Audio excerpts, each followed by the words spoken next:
Hai gorgeous, welcome to my place. Terima kasih sudah mengklik video ini. Masih dari seputaran India, kasus kali ini sama dramanya dengan yang kemarin-kemarin.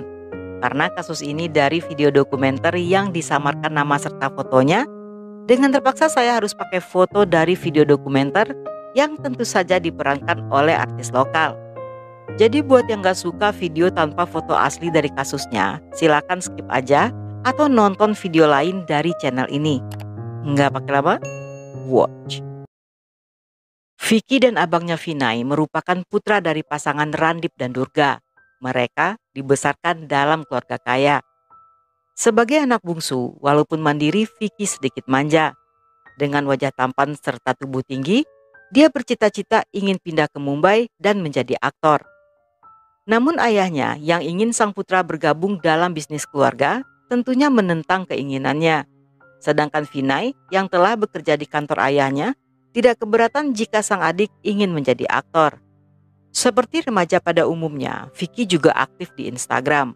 Di sana, dia seringkali posting tubuh berototnya lengkap dengan perut roti sobek yang menggemaskan. Dan karena hal ini, Vicky pun memiliki cukup banyak followers, terutama dari kalangan wanita muda. Walaupun tampilannya sedikit nakal, tetapi sebenarnya Vicky belum punya pacar. Hari-harinya dihabiskan bersama teman satu geng di kampus yang terdiri dari pemuda bernama Sandip dan Rahul, serta 3 orang wanita bernama Nisa, Rasmi, dan Ritika. Pada sore itu, dia dan teman-temannya sedang nongkrong di sebuah kafe. Semuanya sibuk dengan ponsel masing-masing yang berujung dengan saling pamer jumlah follower serta like dalam postingan terbaru mereka. Namun ajang pamer itu pada akhirnya berakhir dengan saling ejek di antara Vicky dan Rahul. Vicky mengatakan postingan Rahul kebanyakan hasil dari foto orang lain yang di-repost ulang dalam Instagramnya tanpa seizin pemilik foto asli. Kesal dengan tuduhan tersebut, Rahul mengatakan bahwa Vicky adalah seorang aktor gagal yang dibalas Vicky dengan menghina Rahul sebagai kurir toko online. Sebelum terjadi adu fisik, teman-temannya berhasil melerai dan mendamaikan keduanya. Saat itu tanpa setahu siapapun, ternyata Rahul menyukai Ritika. Dan ejekan Vicky membuatnya malu di depan sang pujaan. Dia menduga Vicky sengaja melakukannya karena cemburu dengan kedekatan dirinya dan Ritika. Tetapi dugaan Rahul tidak beralasan karena Vicky tidak pernah menyukai gadis itu. Pemuda itu justru sedang sibuk dengan gebetannya bernama Palak yang dikenalnya melalui pesan Instagram. Gadis cantik dan aduhai itu sering memuji-muji foto Vicky dengan mengatakan otot-ototnya sangat seksi.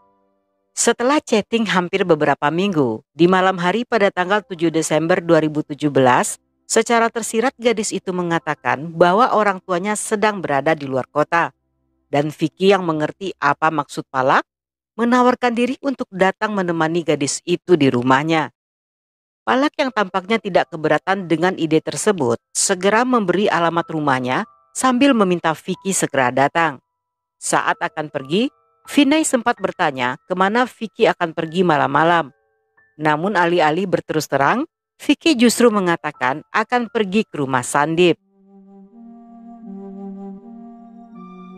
Keesokan paginya saat akan bersiap-siap ke kantor, Vinay mendapatkan telepon dari Vicky. Tetapi setelah dijawab, pria yang menelponnya mengatakan saat itu Vicky sedang disekap dan meminta uang tebusan sebanyak 400 juta. Mendengar hal itu, Vinay yang terburu-buru mengira adiknya sedang berakting sebagai penjahat. Sambil mengomel, dia menyuruh adiknya segera pulang dan berhenti bermain-main. Saat sarapan, Vinay memberitahu Randip ayahnya jika Vicky sedang mengerjainya dengan berpura-pura diculik. Vinay menduga orang yang menelponnya barusan adalah Sandip yang melakukan hal tersebut atas suruhan Vicky. Ayahnya percaya dengan pendapat Vinay karena dia tahu bahwa Vicky tergila-gila dengan akting. Sedangkan sang ibu Durga membujuk suaminya untuk membiarkan Vicky ke Mumbai daripada pemuda itu bertingkah semakin aneh. Di siang harinya, Randip mendapatkan telepon dari ponsel Vicky yang meminta uang tebusan. Namun karena telah diberitahu oleh Vinay, Randip yang mengira sedang berbicara dengan Sandip memarahi pemuda itu serta memintanya untuk berhenti berpura-pura. Tidak lama setelahnya, Randip meminta Vinay untuk menelpon Sandip agar melarangnya untuk bercanda seperti itu. Namun saat Vinay menelpon pemuda itu, Sandip terdengar sangat kaget dan mengatakan bahwa Vicky tidak pernah ke rumahnya. Vinay pun menghubungi teman-teman Vicky lainnya, tetapi sejak kemarin tidak ada yang mengetahui di mana keberadaan pemuda itu. Mendengar hal ini, Sandip dan Vinay menyadari jika Vicky benar-benar telah diculik dan melaporkannya pada polisi. Dalam interogasi, Sandip yang dipanggil membantah ikut terlibat. Pemuda itu dicurigai karena semalam Vicky menjual namanya. Dan suara pria yang memakai ponsel Vicky terdengar seperti suara Sandip. Namun setelah perdebatan panjang, Sandip berhasil meyakinkan Vinay jika kemungkinan Vicky lah yang sedang berbohong. Mendengar hal tersebut, polisi pun memiliki dua asumsi. Yang pertama, kemungkinan pemuda itu sengaja menghilang pergi ke Mumbai untuk belajar menjadi aktor. Dan yang kedua, dia telah diculik oleh seseorang yang saat ini sedang menggunakan ponselnya. Ketika polisi melacak riwayat panggilan ponselnya, tidak ditemukan adanya nomor mencurigakan. Namun, saat melakukan pelacakan pada lokasi ponsel di malam sebelum Vicky hilang, diketahui malam itu dia berada di area Sundarnagar.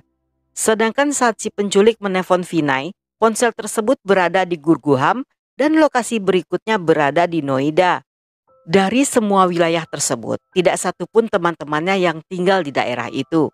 Wilayah itu sendiri bahkan tidak dilewati oleh rute transportasi umum yang berasal dari rumah Vicky. Polisi pun mencoba cara lain dengan memeriksa akun Instagramnya yang berhasil dibuka oleh seorang ahli. Di sana, mereka menemukan chat di antara Vicky dan Palak. Berdasarkan penyidikan, mereka mengetahui jika akun Palak adalah akun baru yang dibuat pada 15 November 2017. Akun tersebut hanya memfollow dan memberi like pada setiap postingan Vicky tanpa pernah melakukan aktivitas lainnya seperti akun-akun pada umumnya yang akan berinteraksi dengan banyak akun milik pengguna lain.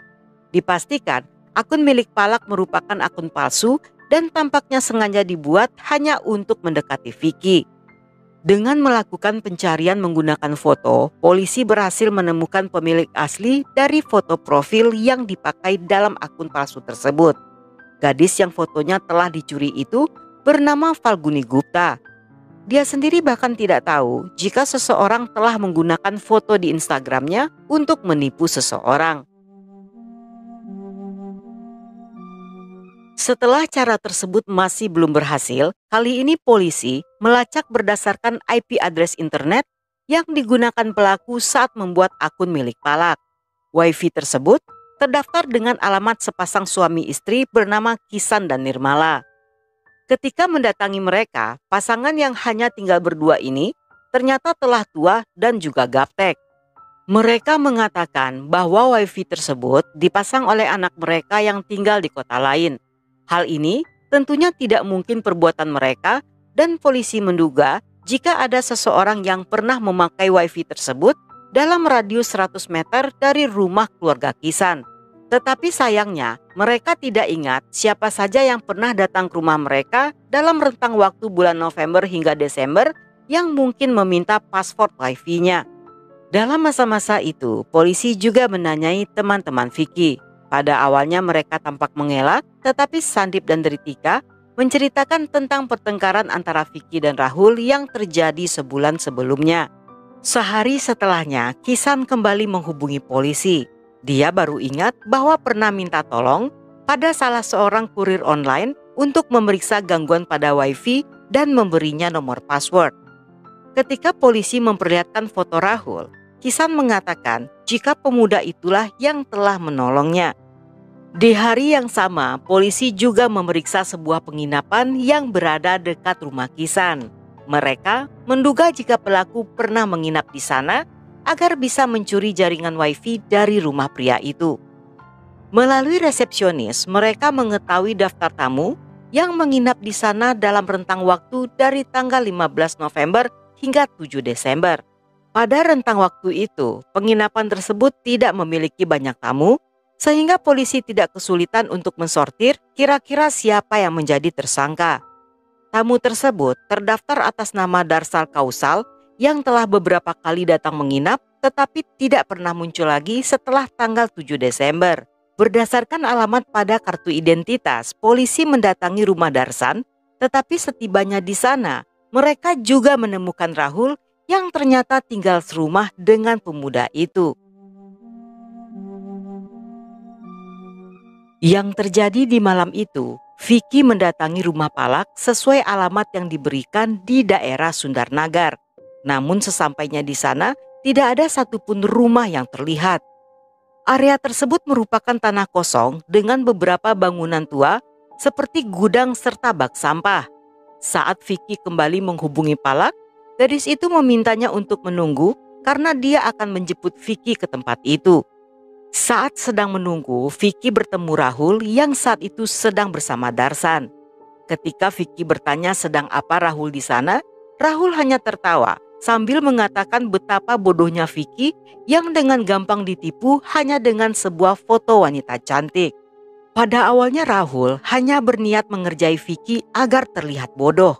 Tetapi karena sakit hatinya yang mendalam, Rahul pun menghajar dan mencekik pemuda itu hingga tewas. Dengan bantuan Darsan, dia mengubur jasad Vicky malam itu juga.